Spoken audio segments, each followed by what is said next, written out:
Hello everyone, and welcome to Drama Explorers Academy. Physical theatre is an amazing type of performance that uses your whole body to tell stories.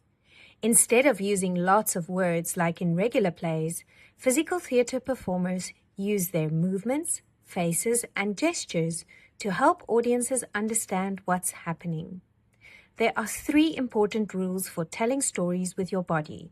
First, every movement you make should mean something. If you wave your arm, there should be a reason for it that helps tell your story. Second, simple movements that are done really well work better than complicated ones that are hard to follow.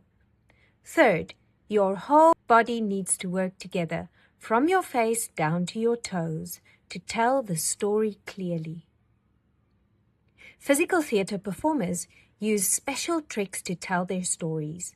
They might use mime, which means pretending to touch things that aren't really there, like climbing an invisible ladder.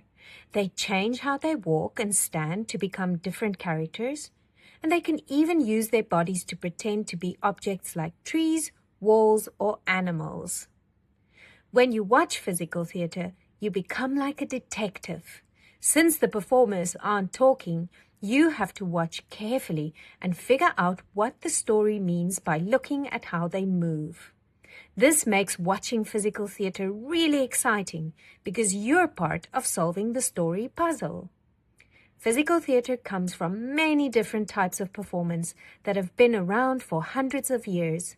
Some come from circus performers, some from dancers, and some from actors who specialized in moving without words.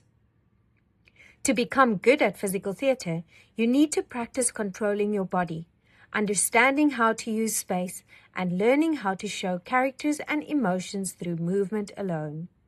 When you master these skills, your body becomes like a magical storytelling tool. See you next time.